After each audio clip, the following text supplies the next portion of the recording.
well, good evening, everyone. Thank you for joining me for our 6th edition of Let's Talk Live. Today's guest is an attorney at law. She has practiced law for over 15 years and has worked in the public service industry for over 20 years. She is a native of and current resident of Lake Charles, Louisiana, where she practices law. She is a 1988 high school graduate of my alma mater, Lake Charles Boston High School. She holds an undergraduate degree from McNeese State University. She also holds a Juris Doctoris degree from Southern University. She is a member of Alpha Kappa Alpha sorority. Please welcome attorney Delantia Shanette Thomas. Oh my goodness. Okay. Didn't I tell you when it comes to technical stuff, it is like, I just have the worst luck when it comes to this kind of thing, so. I can hear you. Can you hear me? I can hear you. Okay. Okay. There's a little bit distortion, but we can get through that, I think. We're going to get through this. Yes, we are. Let me set up my phone. Okay. And we can go. Sounds good. I had somebody in here after me, but it didn't work. So. Didn't work, huh? All right. Sorry about that. All right, let's go. Let's do this. Go. I'm ready. All right. Well, I've already given you an introduction, Hi. but just in case I left something out, tell us a little bit about yourself without going into great detail, because we're going to get into that with the questions. Okay, well, of course, you know, my name is Shanette Thomas. I am, you know what, I tell people I'm a country girl, really. Uh-huh. I was born in Ville Platte, Louisiana, but I've been here since I was 2 years old. So, of course, I consider myself a Lake Charles native because I've been here since I was 2. Okay. I am a mother. I am a boy mama. I have 3 boys. And when I got married, I married a man with 3 boys. Okay. So I am a boy mama, okay? And I have 1 grandson. Couldn't get a girl to save my life. So yeah, I'm a boy mama. I'm a grandmother. And I just love my community. You know, I grew up here and went to school here all of my life, and here I am. Right. All right. You know, don't get me talking about myself, because that might take all day. Well, whether you know it or not, that's what the whole purpose of this interview is. It's for everybody to get to know you. Okay, well, thank you so much, Kevin, for having me. I really appreciate it. And thank you for agreeing to do this. I know you're busy, but thank you for taking time out of your schedule to do this. I appreciate it. All right, so my first question for you is bucket list. Do you have a bucket list? And if so, is there anything on there that you would like to get accomplished? Well, you know, I'm a firm believer that, you know, the Bible tells us to write the vision and make it plain. Right. So I've always had goals that I set for myself. And so when you say a bucket list, yeah, I kind of have a bucket list. Now, the one thing on my bucket list that I have yet to do is write a book. Oh, okay. I do have a couple of books in me that I would love to be able to get out one day. Okay, awesome. Now, I know as an attorney you probably have read all kind of legal books, but personally, do you prefer to read, to listen to music, or to watch television? Hard question. You know, all 3 have a pretty significant role in my day-to-day life. I love to watch TV because I'm a visual person. Right. And music, of course, my family, I don't know if you know this, but I come from a family of singers. Sisters and RBs, okay? Okay. I love singing. I love music, gospel music. And then, of course, I love to read. Yes. But if I had to pick one, I would say probably listening to music. Okay. Now, I've already mentioned that you probably have read a lot of legal books. What was probably the last non-legal book that you actually read or browsed through? And you know what? It's so embarrassing to say, but I read so much on a day-to-day basis. It's been a while since I actually read a book for pleasure. Right. But when I read, I read to educate myself or motivate myself. But I do like some fiction. I like lighthearted stuff, stuff that's going to make me laugh. But I know that I've read,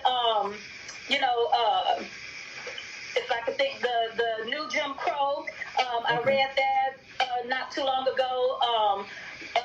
The Rich versus Us, I think is what it's called, a poverty manifesto by Tavis Smiley and Cornell West. That's a good book. That's a good book. The most recent book that I purchased, though, is from a local author. Her name is Ryan Clemens, and she wrote a book called Victorious, talking about her life as a single mother. And I just recently bought that book from her maybe about 3 weeks ago. So I haven't read it yet, but that's what I'm going to be reading next. And she's actually a local, she's here from Lake Charles, and I met her. Yeah, she came into the office one day, and she told me she read a book, and I was like, well, do you have one in your car? I'm going to buy it right now. Right. So I'm looking forward to reading that. Okay. All right. Now, I know you probably don't have a lot of spare time, but when you can find some spare time, what do you like to do in your spare time? Well, sleep is always a luxury, but I just like hanging with my family. I just love hanging with my family. My grandbaby, my children. I have a 2-year-old niece that greets me just about every day when I walk into the house, and so she takes a lot of my time. So yeah, when I have extra time, I just like hanging out with my family. Okay, sounds good. Sounds good. Now, who is the person that you would say you look up to the most, and why? Well, the obvious, the easy answer for me is my mama. Amen. Okay? My mama, she is one of the sweetest people I know. She just taught me so much about being kind and treating people with respect. And I've just seen her love on so many people throughout my life, and being there for people throughout my life. And she just taught me resilience, and I love my mama. She gave me a strong work ethic. And like I said, my mama is she's such a sweetheart. She very seldom, she fuss now. She fuss. But growing up, I didn't catch a whole lot of whippings. My mama was just so, I don't know, she would talk to me and take her time with me. Always is there even now to listen to me without judgment.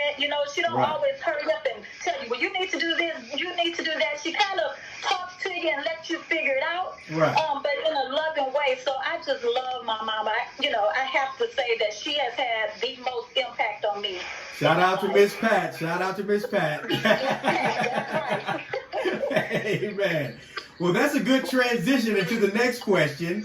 What was it like for you growing up in Lake Charles? I know you said you moved there at the age of 2. Since then, what was it like for you growing up in Lake Charles? You know what? I had a good childhood. Okay. I would say I had a good childhood. I grew up in the projects. I didn't know I was poor. Right. I did not know I was poor. Let me tell you something. Right. I can remember in 10th grade. I was in 10th grade, I became a cheerleader at Lake Charles, Boston, okay? Right. And I can remember, teenagers, girls, there's always some drama or mess. Right. And there was someone on the cheerleading team who made a comment. It got back to me that she made a comment about me, not being able to afford things, and I wasn't going to be able to do this and all of that, which, it kind of caught me off guard. And that's really the first time that I can remember feeling like I may be looked at differently because of where I live and how much money I have. I mean, it sticks out in my mind. I should call her name out because I even remember her name. But I'm not going to do that. But, I mean, that's really the first time that I realized that people would potentially judge me because of where I lived and how much money I had. But, my mama always made a way for us. So I never missed a beat. Of course, I've been working too since I was 14. I had summer jobs and all that kind of thing. But my life was good.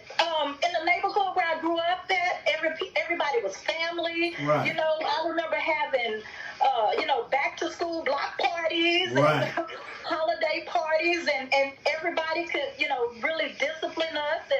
had a good childhood. I wouldn't trade it for the world. Right. I really wouldn't. This whole city has been good to me. You know, when I think about it, I've met a lot of kind people who have really poured into my life here. Right.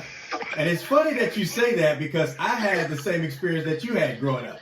I had a great childhood, but it's ironic now that I've met people from other cities and other states, and to hear people talk about how horrible their childhood was, and I'm like, wow, I guess we were blessed because I'm like, I had a great growing up, and like you said, I didn't know that I was poor. I thought we was wealthy until, you know, that's how it was for us.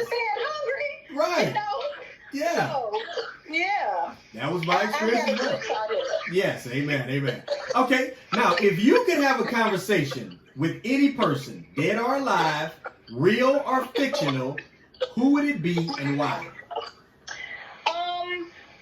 You know, the most obvious answer that people might think I would say would be my son, Quentin, you know, because he passed away, but God gave me a conversation with him shortly before he passed away that settled my spirit. Okay. You know? And I'm always grateful to God for that conversation that I had with him before he passed. So if I had to speak to anybody, especially thinking in terms of today's of what's going on today and all of that, I would want to talk to my great-grandmother, okay? Oh, okay. On my daddy's side, we called her Mama Niece. Mama Niece, okay. Mama Niece. Her name was Olivia Brown, but we called her Mama Niece. And I remember growing up with my great-grandmother, she never spoke a word of English, okay? When we would go to Ville Platte during the summer times, she spoke nothing but French. Okay. I can't speak French. I can say a few cuss words, but I won't do that. But, you know, we always understood what she was saying to us, but she lived.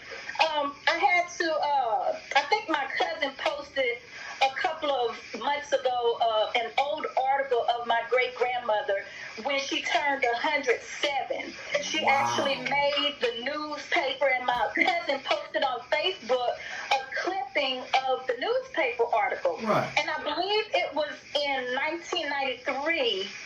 If I'm not mistaken, in 1993 is when that article was written.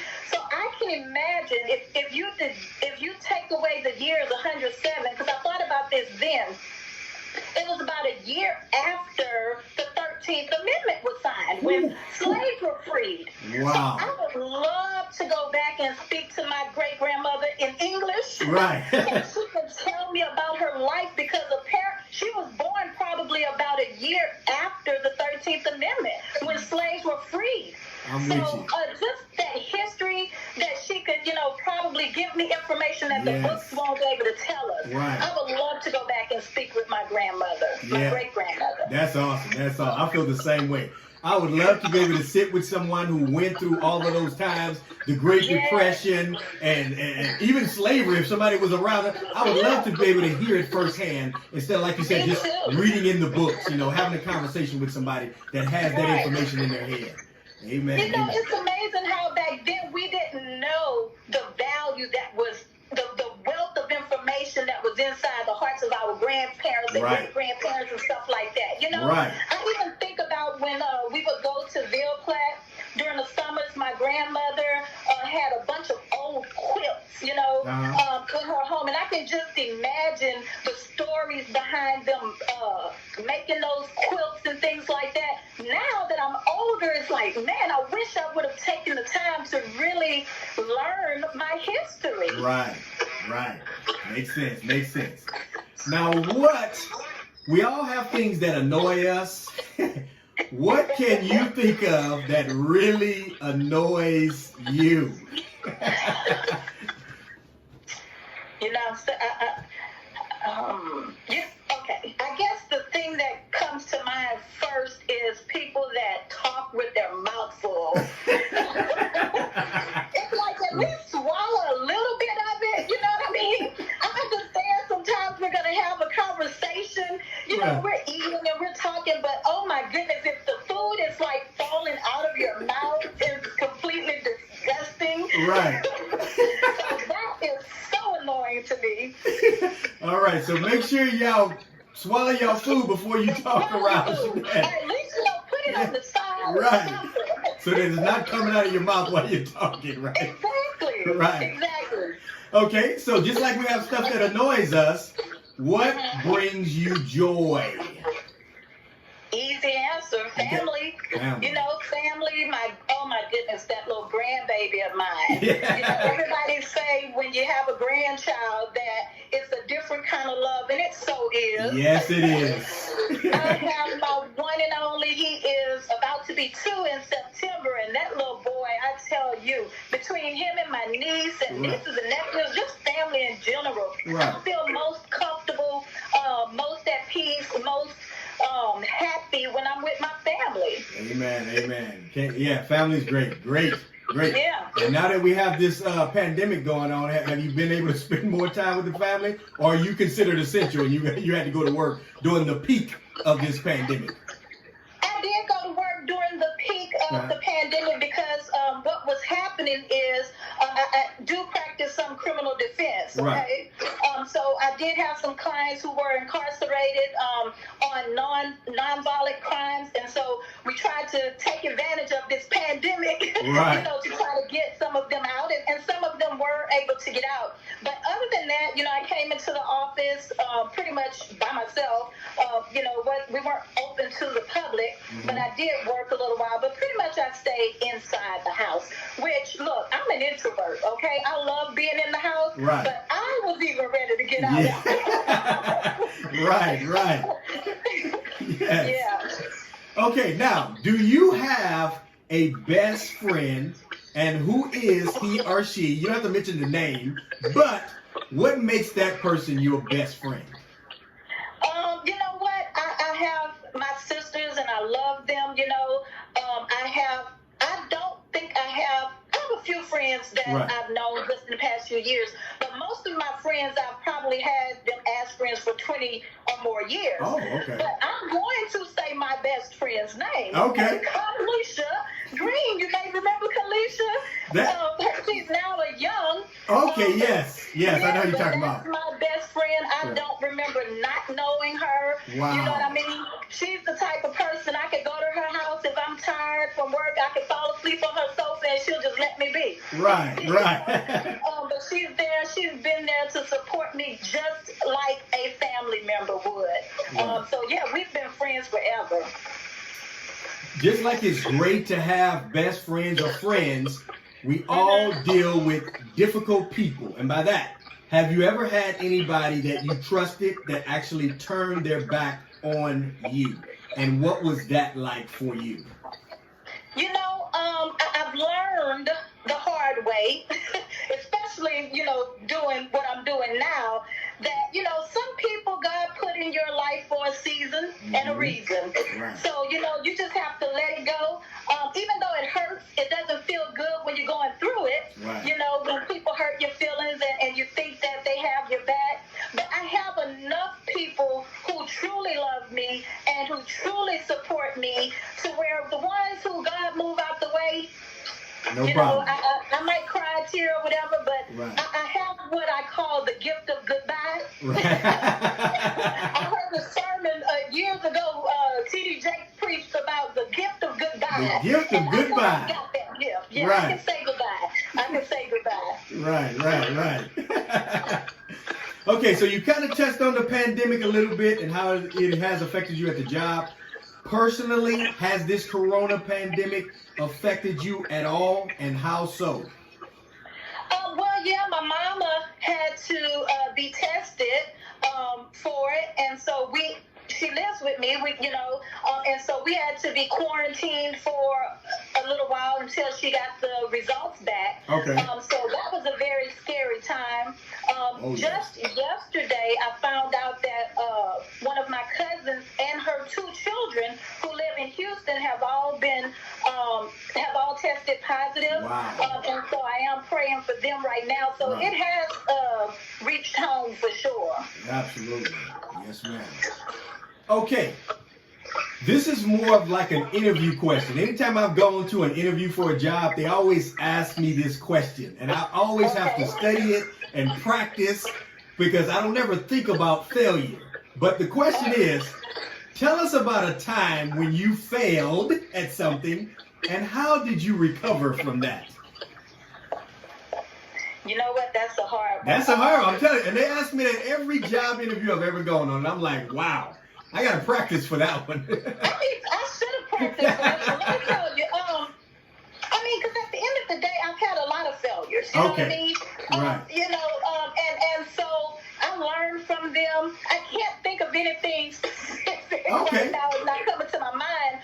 But I've had things, that I've not excelled as well as I wanted to in. Right. But I've kind of learned, and I think I get it from my mama. My mama she's kind of an easygoing person. And so I am easygoing, and I'm able to kind of let things go. Right.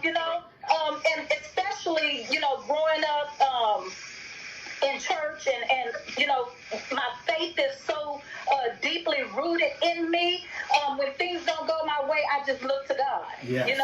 I just look to God to pull me out of whatever it is I'm in. If I'm feeling, defeated, depressed, or, whatever it might be, I just look to God to pull me out of that. Like I said earlier, when you're going through stuff and when you tried your best for, to do something and you failed at it, it does not feel good at the time. Right. But the key is to not stay in that. You know what I mean? Right. To not stay in that disappointment. So I just try to get out of it quickly, figure out, what I can learn from it and move on from there. But listen, if I had to name my failures, I'd probably be here all day. But just because you're asking me, it's like I can't think of a good example to tell you. Okay, well, that's fine. You've given us a nice general explanation of it, so that'll work for me. That works for me. So now, let's talk about your sorority.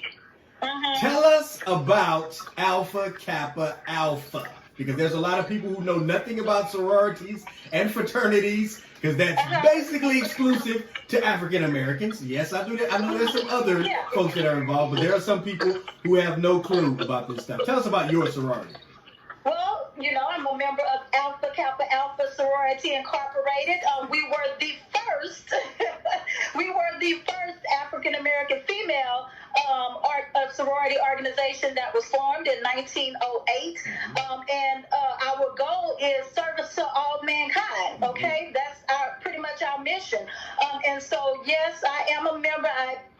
I'm a member of Zeta Psi Omega grad chapter here in Lake Charles, and yeah, I am definitely an AKA girl. Okay, so now, out of all the sororities that you could have chosen, why Alpha Kappa Alpha?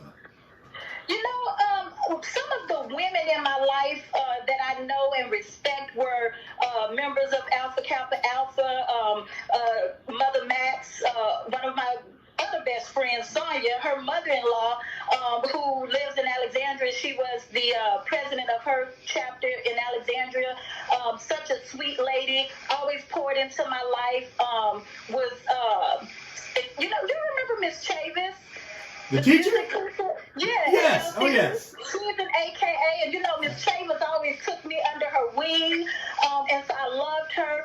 And some of the women that I met, especially while in law school, were very down-to-earth type of women, and they were just my type of ladies. They were community-minded.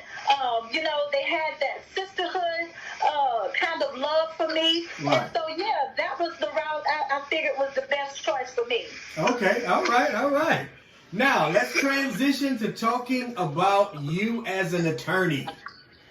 Tell us, out of all the fields you could have gone to, you could have been a doctor, you could have been an engineer, what drew you to becoming an attorney? Well, I always tell people if I was smart enough, I would have been a doctor. But, that biology and chemistry just wasn't for me. But you know what? Initially, when I went to McNeese, I was a government major. And at the time, Condoleezza Rice was very popular in her role. And I had a professor who would always talk about me, getting involved in international law and that type of thing. But I went to court one time. My very first experience in actually was me filing for child support. Okay. And when I went to court that time, that was kind of my first time ever in court. Right. And the lady, Patty Minaldi was a prosecutor too. So I went to court for child support. That was my first time. I also, after that, I was subpoenaed to testify in a case. Oh, okay? wow. I was actually, I went for jury duty when they asked you if you know any of the parties. I actually remembered the defendant at the time from the neighborhood that I grew up in. Long story short, I ended up being a witness in this case. And Patty Minaldi, who was, she recently passed away, but she was a federal court judge now, but at the time she was a prosecutor, and I was just so impressed. That was my first time ever really seeing an attorney and what they do. I was so impressed by her, and it really made me think, okay, I could do this. You know, I could fight for, I could fight for justice. I can, defend people. The whole process just drew me in. Right. And so that's when I started my journey to, becoming an attorney. Wow. Let's talk about the state bar. Those who are not lawyers, we've heard about it and we've heard how difficult it is. Tell us about this state bar and what was it like for you? I'll say this. During the bar exam, I know the ambulance came at least twice before having panic attacks and all that kind of stuff, Right. But it wasn't hard for me. And I tell people all the time that it's not hard, okay? You just it takes some discipline. It takes some time to study. Right. And it's not hard. You can pass the bar exam and you can pass it the first time. I have a story that I shared with my children and some other youth about integrity, and this is a true story. I had a study partner where we would study for the bar exam, okay? And in between the bar exam, in between the sessions, because you have a session in the morning and a session in the afternoon, I would just sit in my car and kind of read over everything until the next session. Right. Well, on one day, my study partner came to my window, okay, and she was like, I know the question, I have the question that's going to be given on a particular subject. Oh. And I'm telling you, for a quick minute, I was about to get it. Right. And I think I did get it, but what happened is God told me basically if I cheated, right, that I was going to fail, that I needed to trust him. Right. And so just because I looked at that question, I didn't even take that part of the bar exam because I felt like I was taking my eye off of God, that I wasn't trusting him, right, and I was going to be, walking in fear, right, and I didn't want to start my career as an attorney by doing something that was dishonest. right. And so I did not take that portion of the exam, and I still passed without it. Right. The person who came and gave me the question didn't pass. Oh. Okay, so it was all I tell people is just walk in integrity. Right. Okay, trust God, trust that you have done your part, and you can do it. You know, if you walk in integrity, I believe God will honor that. Right. And so that's a real story. Yes. The bar exam, it is hard. Well, it's not hard. You just have to prepare for it. You gotta prepare. You have to prepare for it. Right. Okay. I mentioned in your introduction that you've done some work as a criminal defense attorney. Is there any interesting case that you can discuss with us that you can recall? And I know there may be some legalities to it or maybe something like that. I definitely have to be careful about that. But I think I can maybe share a story from when I was in law school. Okay. In law school, I did participate in a clinical education type of program where we got to actually go to court and actually represent clients. Well, there was this one case where, a girl was accused of stealing out of J.C. Penney's. There was a video, and I can talk about it because I guess it's public record and it really wasn't my case. Right. And they had the whole trial and everything. Right. But the girl went inside of J.C. Penney's with an empty bag hanging on the back of a stroller. Okay, and then you can see her go into the dressing room, and then when she comes out of the dressing room, the bag is like this stuff, okay, this stuff, and she is in court saying that bag is the same that bag looks the same way it did when I went in, and everybody's looking like. So I thought that was a funny story of right. About how people will lie until. Oh yes. they will defend their lies until the end. But I have a lot of stories, but I do have to be careful about what I share when it comes to that. Right. What about with family law? Is there anything interesting there that you can share?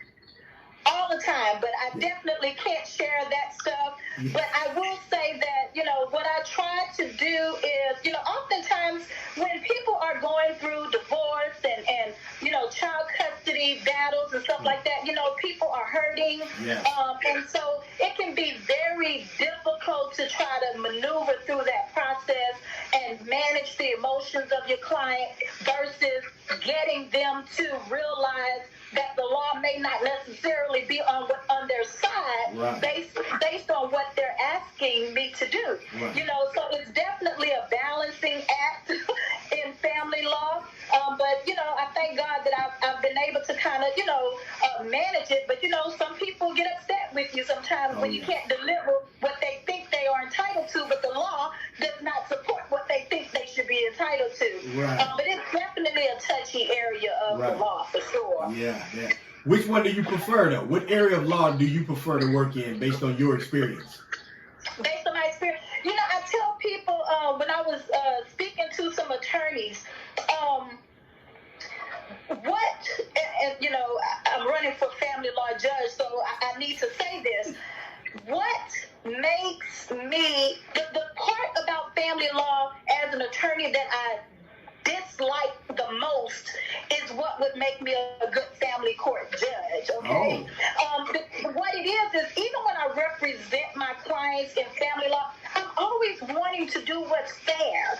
You know what I mean? Right. And sometimes when people are hurt, they don't want to do what's fair, and so that makes it difficult sometimes. But at the end of the day, you fight for, your clients within the law, and you try to make the law work for them as best you can. Right. But sometimes, you have to kind of tell a client, I know you want this, but it's not going to work that way, Right. So family law is more difficult, but at the same time, I think that I've had an opportunity to really make an impact because I can really relate to a lot of my clients.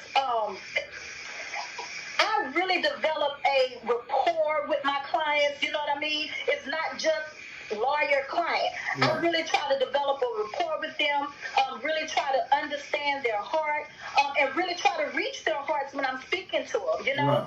So that they can understand the process and know that I'm here for you, but at the same time, I have to be honest with you so that when we go to court and something don't go your way, that you would not have been expecting that. You know, now I'm going to go in court and argue for whatever you want me to argue for, but I have to at least play devil's advocate and say, okay, this is what the law requires. So you might not get exactly what you're looking for and try to work through those issues. I love interacting with my clients in that way. I love it when I can talk to, I was sharing with somebody recently that I've had a person come to me one time who had been married for 30 years and wanted a divorce, and I'm like, oh no, I'm not getting involved in that. Ooh, man. So I love it when I can try to counsel people and try to hopefully get them to mend those relationships, because a lot of times people can get beyond their hurt. Now, of course, you always want to make sure, your clients are safe. If somebody is being abused or anything like that, you definitely want to get them out of that situation. But I love being able to be a part of my clients' lives in a real impactful way. So in that sense, I love much easier. Oh, really? It is. Yes. All right, so now let's talk about your community service work. Tell us about the various community service activities you have been involved in and are currently involved in. I mean, Kevin, throughout the years, I've been a member of Greater St. Mary since I was 8 years old, Greater St. Mary Missionary Baptist Church, and my pastor has always been very involved in community service, of course, through my sorority, Right. in the past and all of that. So I've done everything from, Abraham's tent to, volunteering for Habitat for Humanity. I've done breast cancer walks and, different things for child abuse organizations and mental health. I mean, I can name. Listen, Right. I tell people all the time, I'm one of those people when I do stuff like that and they're taking pictures, I'm never really in the picture. I'm people in the background or something like that. Right. So I've always done community service, but what I love doing most is really that one-on-one type of thing, and I get that from my mama. I've seen my mama help one person at a time, so it's nothing for me, and my friends can attest to this, where I've called them because I know of a young lady who needs Christmas presents for her children. Wow, yes. Nobody knows that, Right.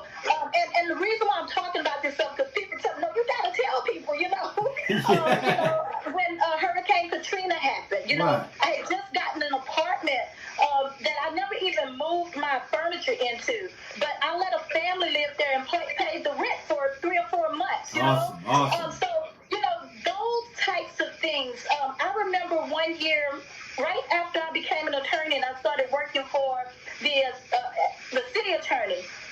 The city attorney's office. I was in Walmart, and my check was deposited, but it hadn't posted yet.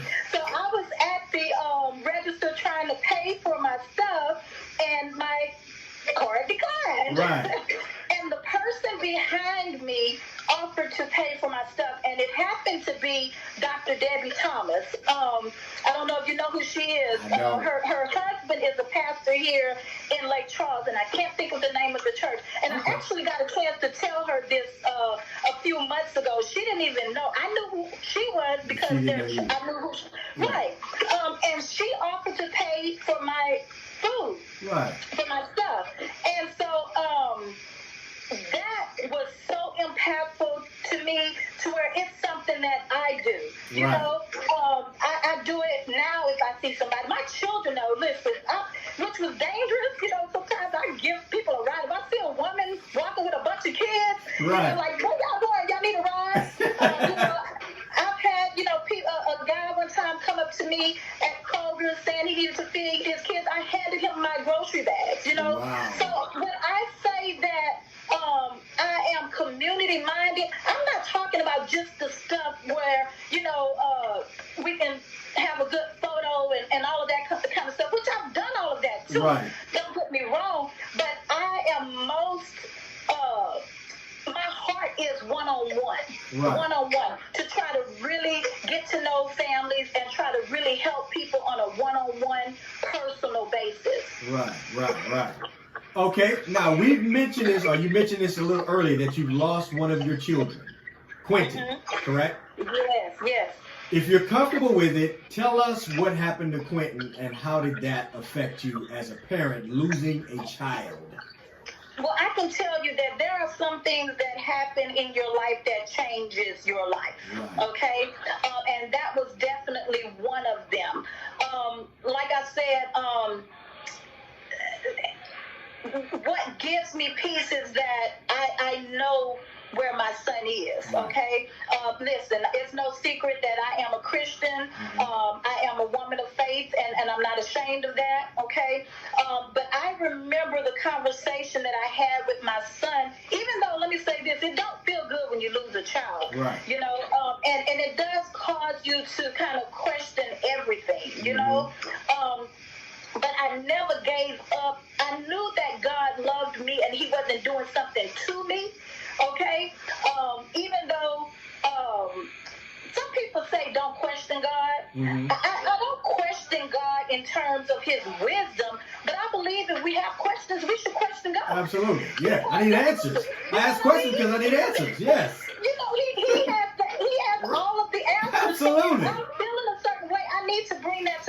Right. But my son and I had a conversation, maybe a couple of months before he passed away. He was like, "Mama, you think I'm saved?" And I remember we were sitting my mama lived in an apartment complex. It was a gated community at the time, and we were sitting at the little thing to, get in. And we talked about his salvation. Oh, and awesome. He said, yes. After we went through the whole plan of salvation and all of that, he was like, well, yeah, I'm okay. Right. So that brought me a long way. Right. Okay? But I will say this. I have a newfound compassion for parents who are struggling with their children. I have a heart to really reach parents and help parents and people in general who are dealing with loved ones, who are dealing with, addiction and all of that kind of thing. Right. So my son, it's way more good, that I can remember about him than bad, and I thank God for that. Right. And I know that God had a purpose and plan for him, and so, even though it's rough, and even people say you're gonna, time heals all wounds. No, time does not heal all wounds. No. You just learn to deal with the wound. Right. But yeah, that was definitely something that taught me how to seek for mental health care. Right. We grew up in a time, not that it was ever said to me, you don't go and seek help, for a, mental health or anything like that. You don't go to a mental health doctor or anything like that. Right. But it wasn't anything that I saw growing up. I never heard about anybody going to, get counseling or anything like that when I grew up. Right. And so it taught me the importance of mental health care.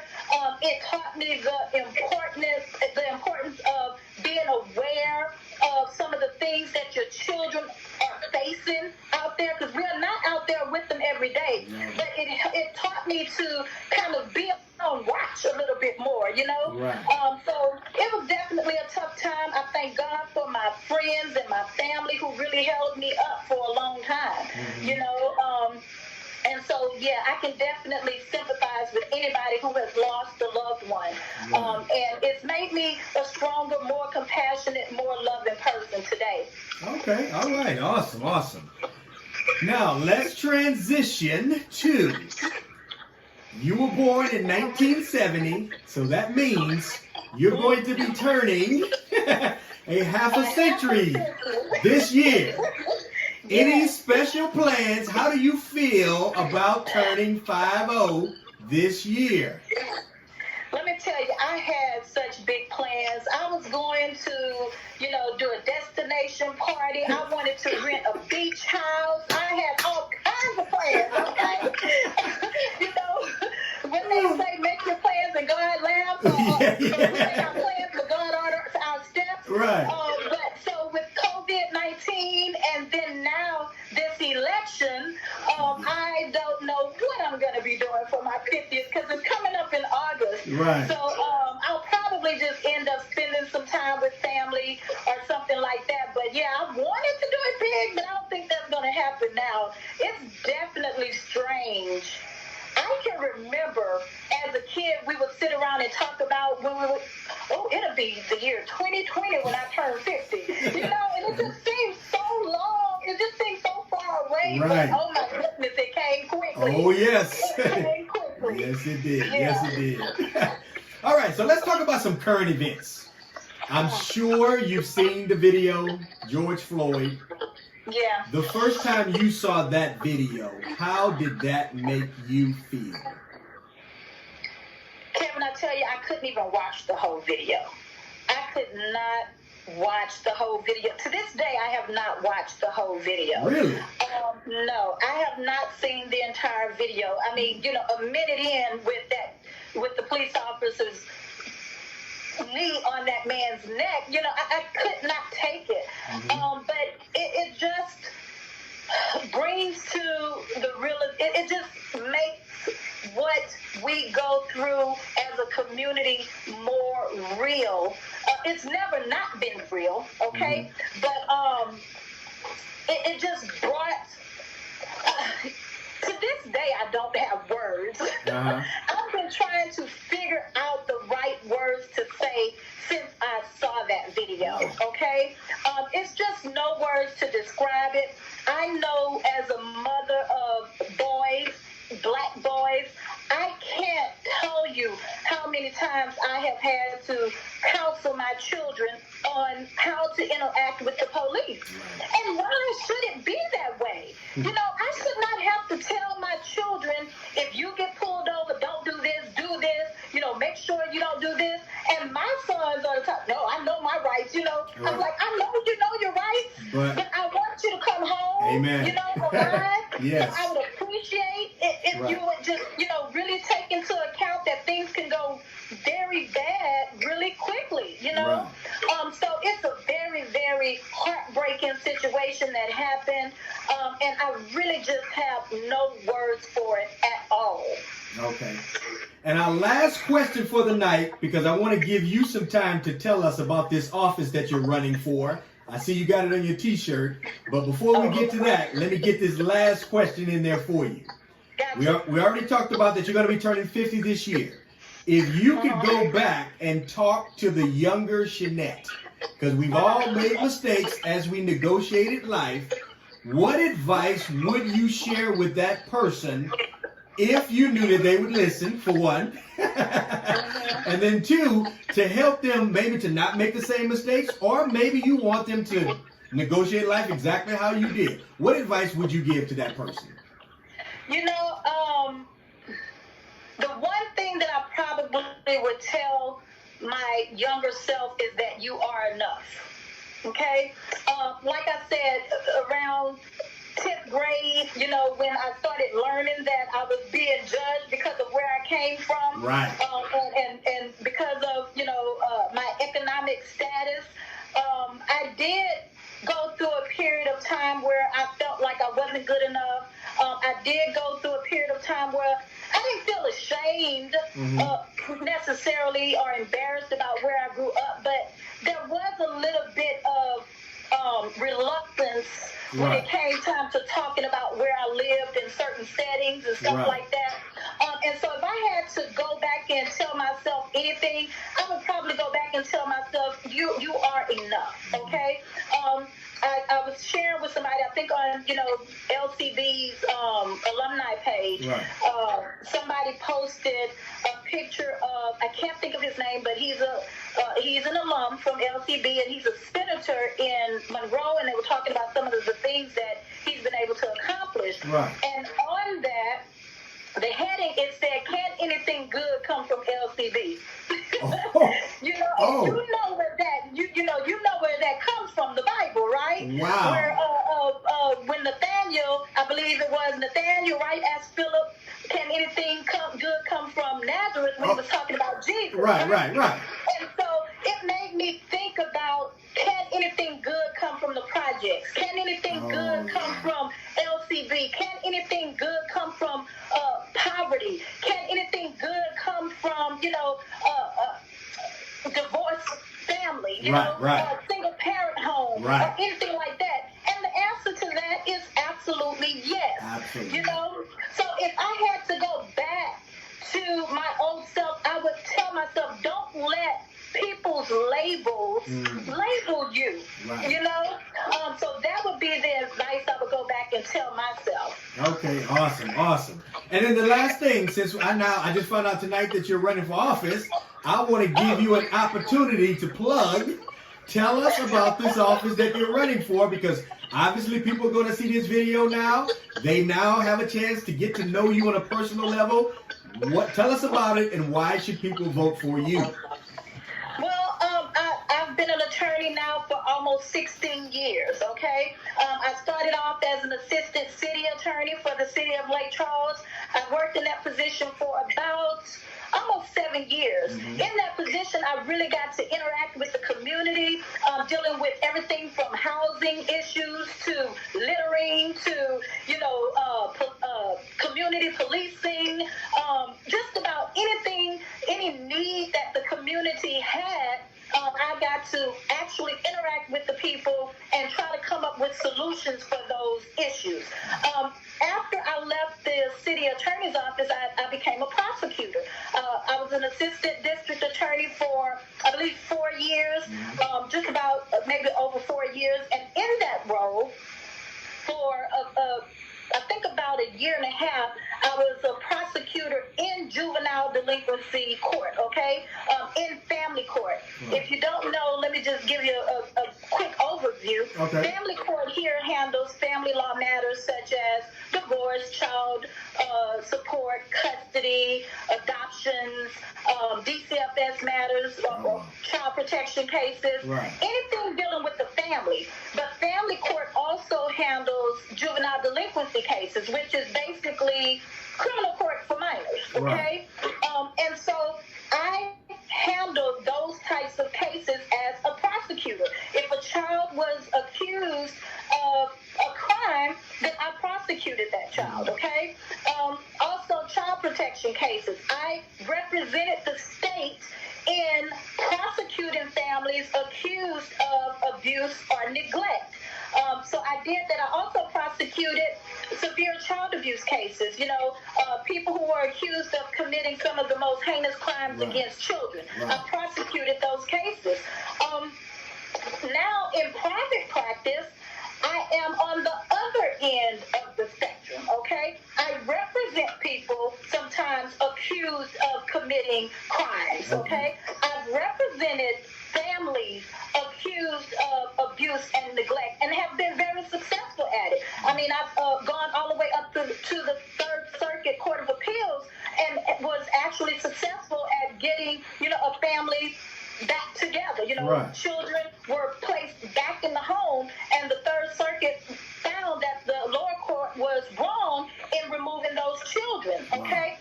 So my experience is very comprehensive. I have worked every type of case that is handled in family court. I've represented fathers and mothers, grandparents, other people in familial relationships like aunts and cousins seeking custody of other children in their family. So I've done it from every angle. I am prepared for court day one. When elected, I am prepared for day one. And I know we don't have a whole lot of time, but my experience is the most comprehensive. I've done it from every angle, and I've done it well. I'm very well versed in the laws that apply in family court, and so I am prepared for this. And so, that's basically why I'm running. What is really close to my heart is the juvenile delinquency part of it. Also to try to protect families and keep families intact, especially from our community. 90% of the kids in juvenile court look like us, and come from our communities. I want to be able to get on that bench and pour into their lives, and let them know that I know where you come from because I live there. I've been there. I raised my children in the community that makes up this division. Okay? So I know that, and I know that there has been a legacy of success left for them in the projects in North Lake Charles. I can name names of people who grew up exactly where they grew up in, and who are doing, some marvelous things right now, who are very successful. And so I'm hoping to be the people's voice on the bench and just bring a level of compassion and fairness that is definitely necessary on the bench. Absolutely. And tell us again, what office are you running for again? I'm running for Family Court Judge Division J.